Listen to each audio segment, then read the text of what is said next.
Assalamualaikum warahmatullahi wabarakatuh. Salam sejahtera untuk kita semua. Sebelumnya, perkenalkan, nama saya Fauzia Fitri Hernanto, SST MPSI. Saya adalah salah satu dosen Fakultas Ilmu Kesehatan Universitas Merdeka Surabaya dengan NIDN 0725118701. Pada kesempatan kali ini, izinkan saya untuk menyampaikan pernyataan diri dosen dalam unjuk kerja Tridharma Perguruan Tinggi atau PDD UKT-PT di bidang pengajaran. Adapun tujuan dari pemaparan ini adalah sebagai salah satu syarat untuk mengikuti sertifikasi dosen pada tahun ini. Pada kesempatan kali ini, saya akan menjabarkan mengenai salah satu mata kuliah yang saya ampu, yaitu mata kuliah Psikologi Kebidanan.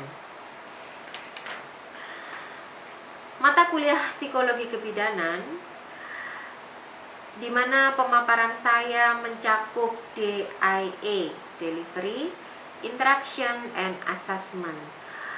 Berikut adalah outline pemaparan mata kuliah Psikologi Kebidanan.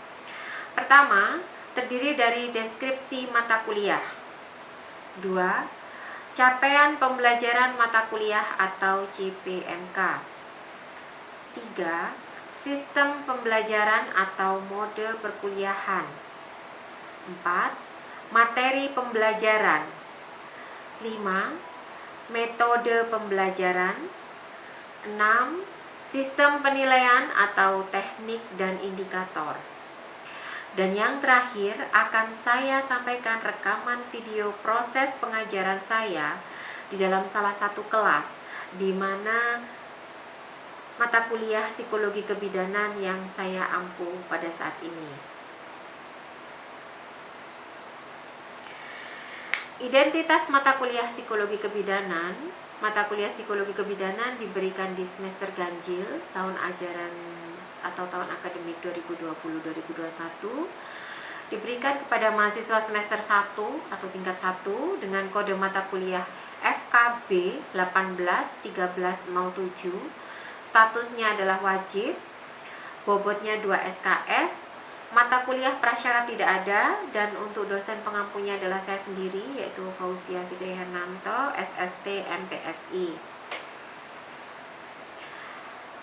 Untuk deskripsi mata kuliah ini atau mata kuliah Psikologi Kebidanan, mata kuliah ini memberikan kemampuan kepada mahasiswa untuk memahami psikologi ibu dan anak dengan beberapa pokok bahasan yang terbagi, yaitu pertama adalah teori dan konsep psikologi, yang kedua tahap perkembangannya, 3 proses adaptasi psikologi sepanjang daur kehidupan seorang wanita, di mana dimulai dari proses kehamilan, persalinan, nifas, dan menyusui, serta bagaimana cara mengelola perubahan-perubahan tersebut dari sudut pandang psikologinya. Capaian pembelajaran mata kuliah Psikologi Kebidanan yang pertama yaitu mahasiswa mampu menjelaskan teori dan konsep psikologi. Yang kedua, mahasiswa mampu menguraikan proses adaptasi psikologi pada wanita di setiap tahap perkembangan sepanjang daur kehidupannya. 3. Mahasiswa mampu mengidentifikasi proses adaptasi psikologis pada bayi dan anak sesuai tahap perkembangannya. 4. Mahasiswa mampu menganalisis proses perubahan psikologi pada wanita di masa prakehamilan, masa kehamilan, persalinan, nifas, menyusui, lansia dini, sampai dengan lansia lanjut. Yang terakhir, mahasiswa harus mampu melakukan pengelolaan perubahan psikologi.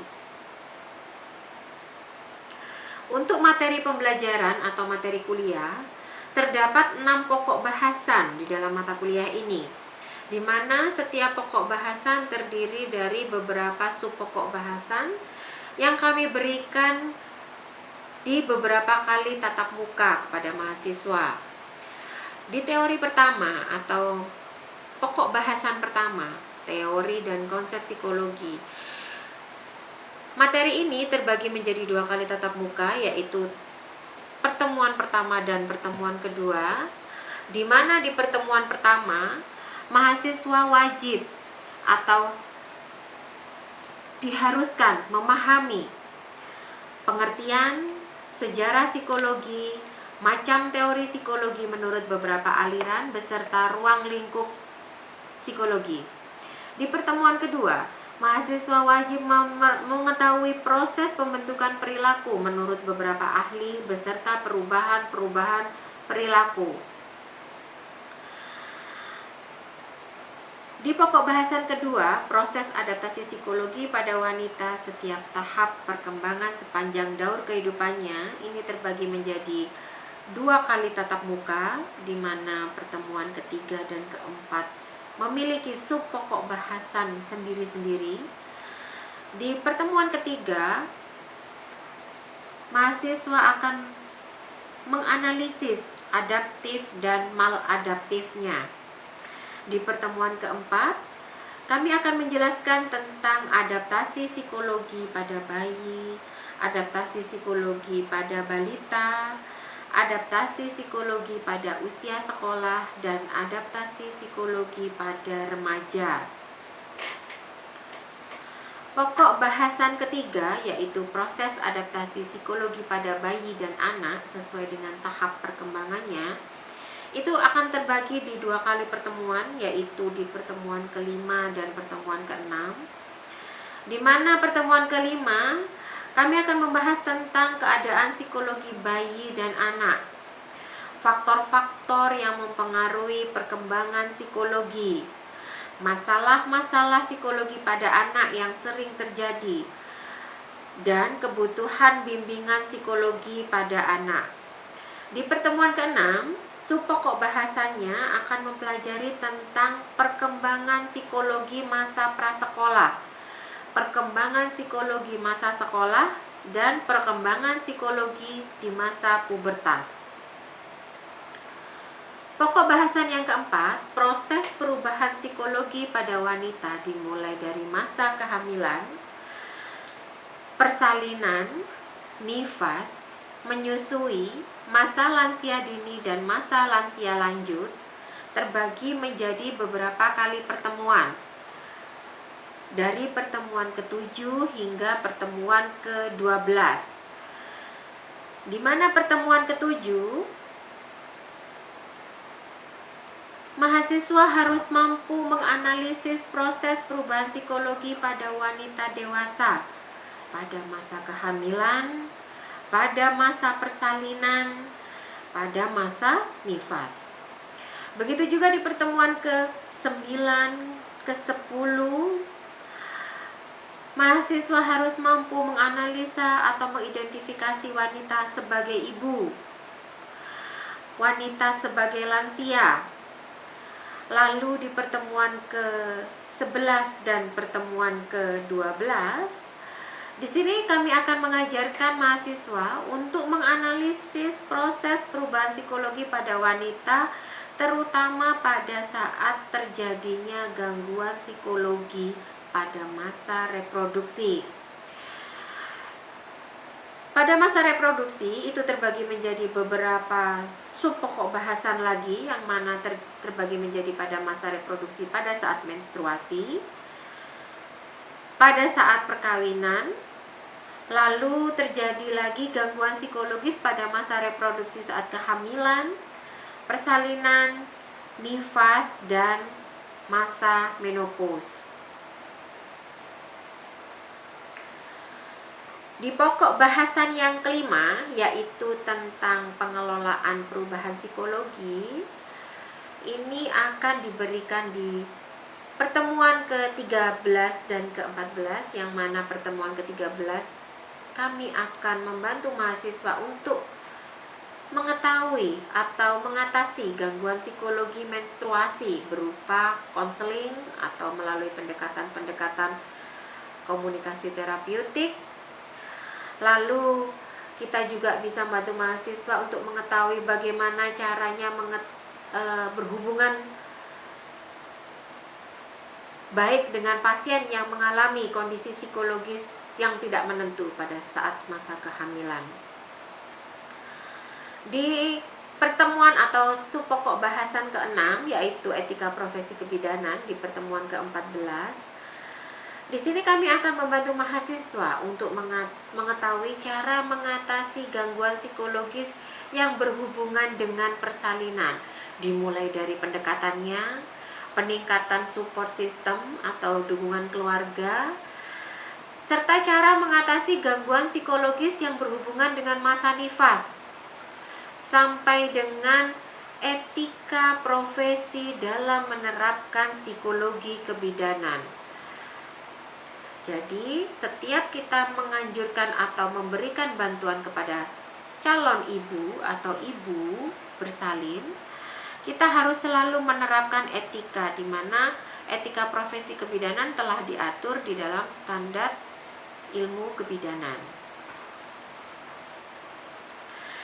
Untuk buku referensi, mata kuliah kami selalu menggunakan buku referensi utama, di mana yang buku referensinya selalu kami update untuk versi terbarunya di tiap semester, agar ilmu yang diterima mahasiswa selalu senantiasa terupdate pula.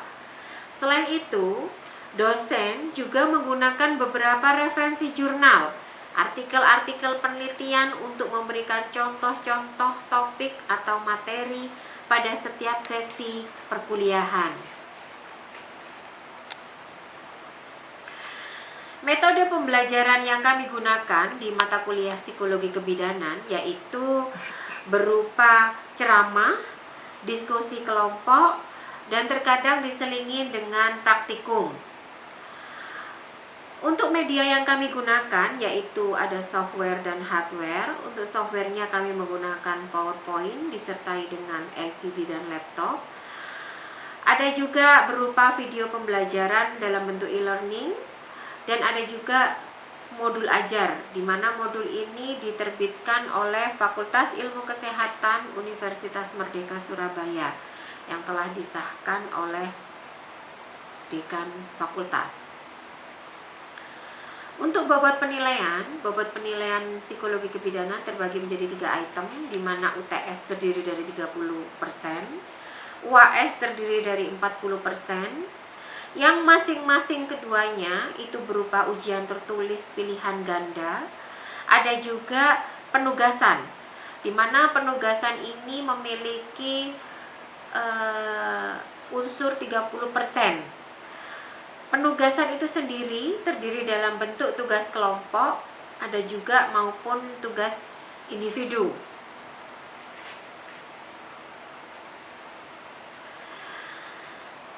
Selanjutnya, saya akan menampilkan rekaman video proses pengajaran di dalam salah satu kuliah psikologi kebidanan yang saya ampu.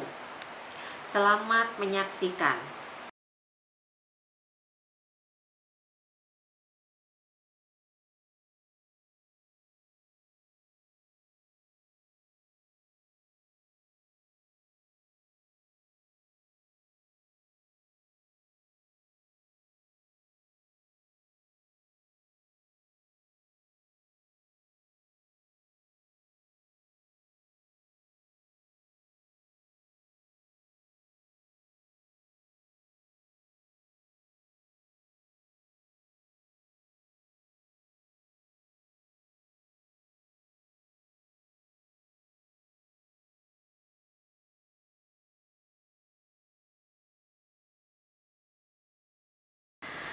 Assalamualaikum warahmatullahi wabarakatuh. Selamat siang, pagi menjelang siang, dan salam sejahtera untuk kita semua.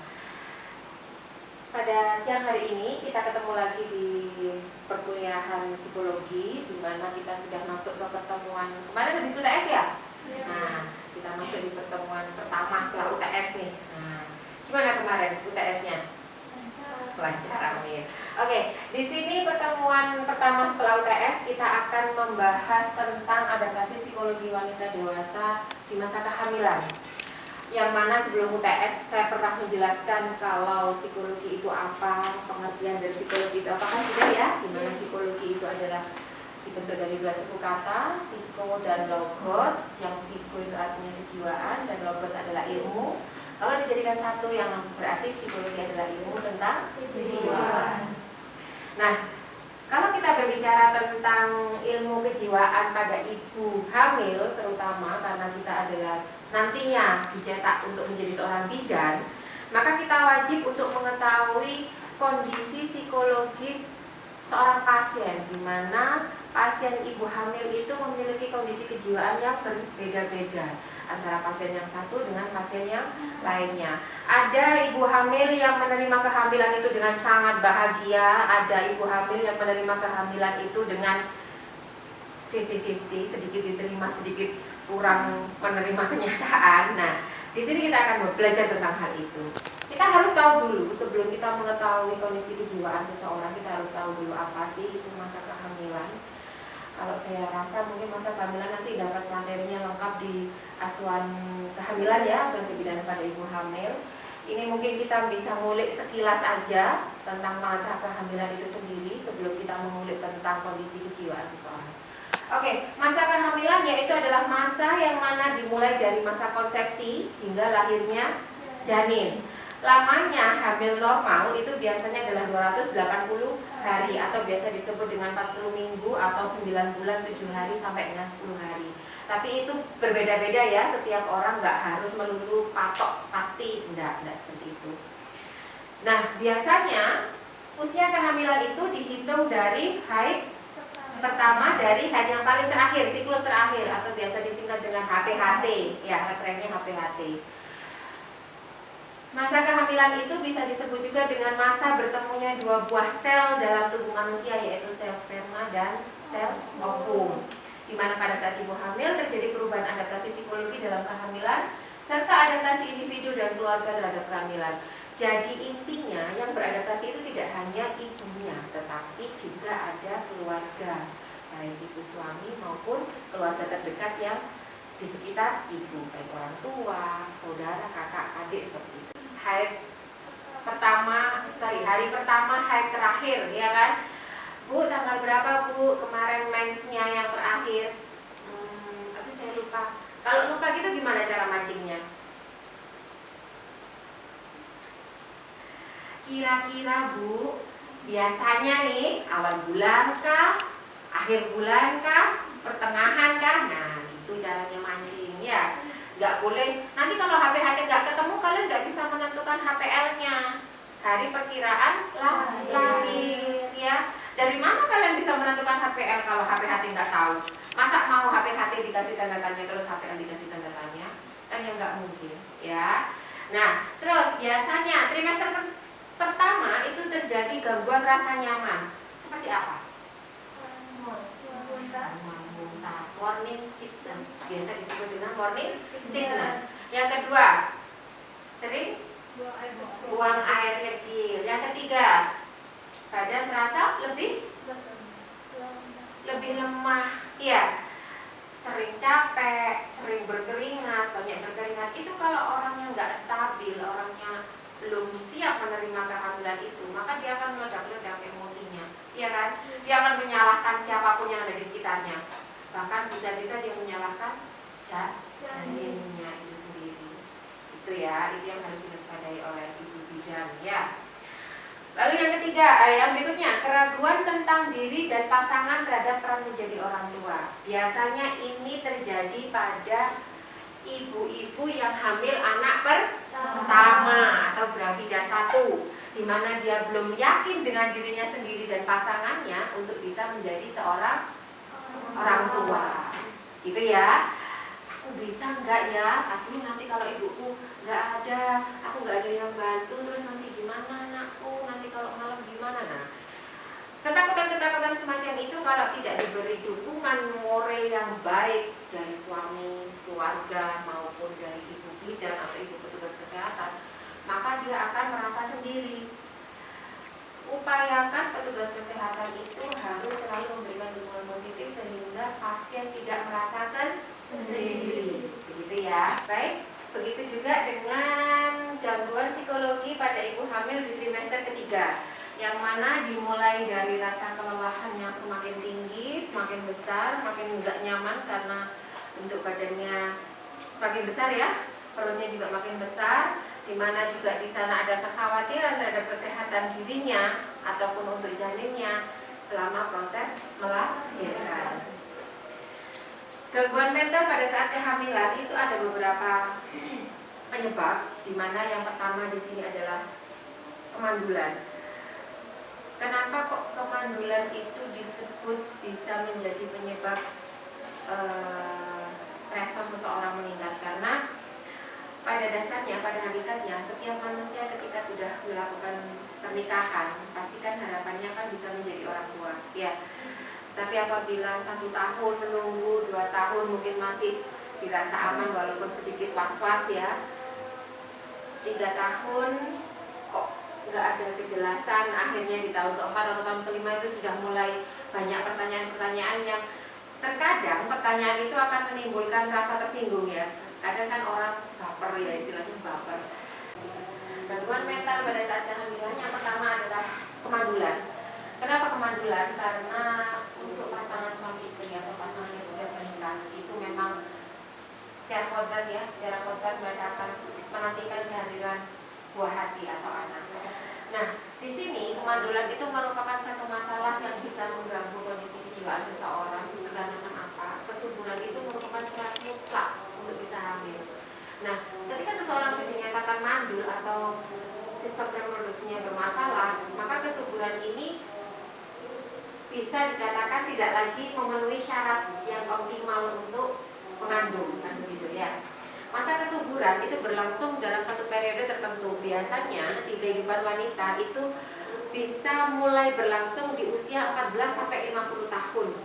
Nah, kemandulan atau sterilitas psikogenis pada diri seorang wanita itu ada beberapa penyebab, di mana yang pertama adalah ketidakmampuan suami. Jadi nggak melulu yang mandul itu adalah wanita. Jadi kalau memang ditemukan kondisi di mana sepasang suami istri itu lama hamil, maka yang kita anjurkan adalah periksa dua-duanya, tidak hanya salah satu, ya. Yang kedua, adanya ketidakmampuan partnernya. Partner dalam hal ini adalah pasangan suaminya ya. Nah, yang ketiga adanya gangguan pada kelenjar-kelenjar yang berhubungan dengan proses reproduksi.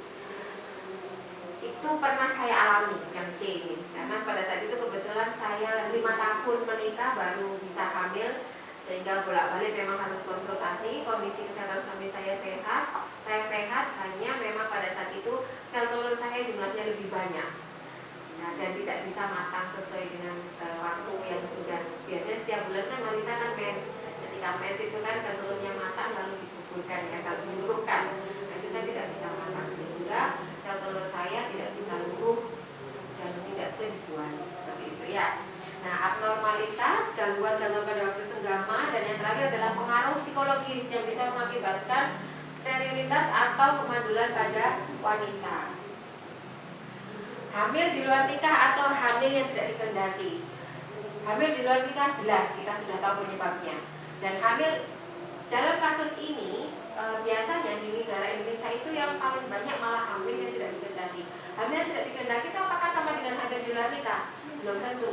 Karena apa? Karena pada pasangan suami istri yang anaknya sudah banyak atau jarak anak usia terkecil itu masih di bawah 2 tahun, tiba-tiba ibunya hamil lagi, itu termasuk adalah dalam kategori hamil yang tidak dikehendaki. Tapi dia punya pasangan, dia punya suami, hanya saja kehamilannya itu kurang dikehendaki. Baik, gangguan mental pada saat kehamilan yang berikutnya adalah reaksi wanita terhadap keguguran kandungan, di mana dia bisa mengalami shock. Yang kedua adalah komunikasi antar suami istri jadi terganggu karena ada unsur belum bisa menerima kenyataan ya, belum bisa menerima baik suami maupun istri. Terkadang ada juga suami yang menyalahkan istrinya, kadang ada juga istri yang menyalahkan dirinya sendiri, seperti itu. Nah, sentimen benci pada dirinya sendiri, rasa berdosa dan malu. Begitu juga dengan hamil dengan janin mati, sudah ditunggu 9 bulan, dirawat dengan baik, tapi ketika lahir tidak sesuai dengan harapan. itu dia bisa menyalahkan diri sendiri, bisa menyalahkan orang di sekitarnya, bahkan bisa menyalahkan petugas kesehatannya. Kalau dia nggak terima, dia bisa menuntut di sana, gitu ya. Lalu yang terakhir adalah kehamilan pseudosis, di mana kehamilan ini adalah kehamilan yang abnormal, atau bisa dibilang bahwa kehamilan pseudosis adalah kehamilan imajiner atau palsu. Biasanya ini dialami oleh wanita-wanita atau ibu-ibu yang memang sangat berharap hamil, tetapi memang belum diberi.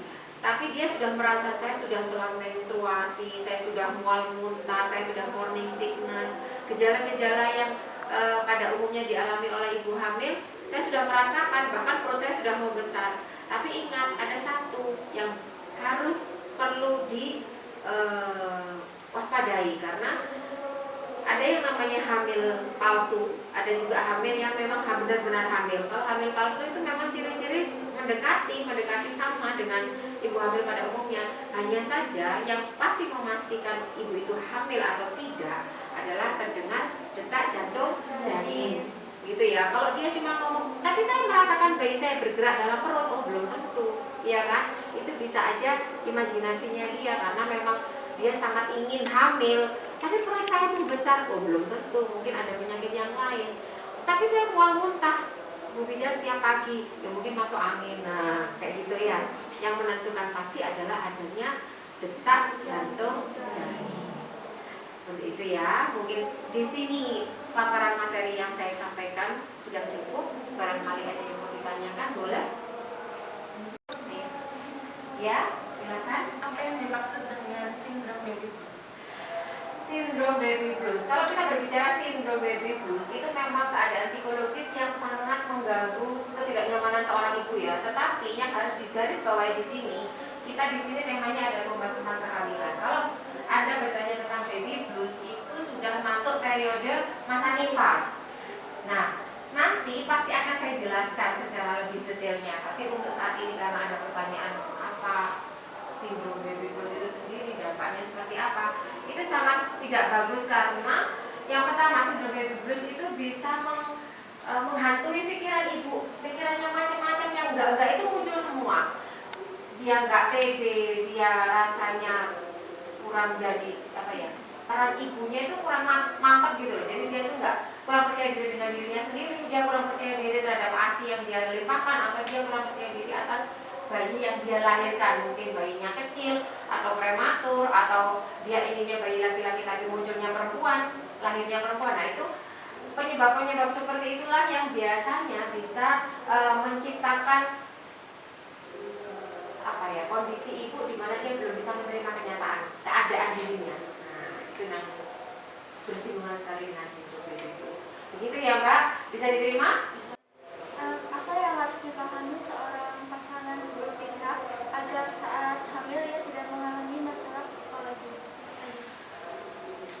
Biasanya sebelum menikah itu kan pernah dengar nggak ada suntik TT untuk CPW ya, calon pengantin wanita. Nah, biasanya yang melakukan penyuntikan itu adalah ibu bidan. Disitulah tugasnya ibu bidan sangat penting. Karena apa? Selain memberikan injeksi TT tersebut, ibu bidan wajib memberikan penyuluhan, health edukasi, di mana edukasi itu berbunyi tentang pemahaman kesehatan reproduksi setelah menikah. Apa-apa saja yang harus dilakukan oleh ibu, persiapan seorang calon pengantin wanita untuk menjadi seorang calon ibu. Nah, itu harus dipersiapkan supaya nanti ketika memang pada saatnya dia hamil, dia sudah mempersiapkan secara psikologis, secara fisik, mental, dan kejiwaannya untuk bisa menjadi seorang ibu yang baik. Karena kondisi seorang ibu yang baik sehat secara fisiologis maupun psikologis itu sangat-sangat mendukung atau menunjang kesehatan janin, sehingga dia bisa melahirkan dengan normal, menjalani persalinan dengan baik tanpa ada perubahan. Seperti itu ya. Baik, mungkin karena waktunya saya rasa sudah hampir habis ya, tinggal beberapa menit lagi. Saya mengucapkan terima kasih untuk pertemuan hari ini. Kita ketemu lagi minggu depan. Kita akan bahas di submateri yang berikutnya. Saya akhiri. Assalamualaikum warahmatullahi wabarakatuh. Selamat siang. Demikian rangkaian pernyataan diri dosen dalam unjuk kerja Tridharma Perguruan Tinggi saya. Kurang lebihnya saya mohon maaf. Sekian dan terima kasih.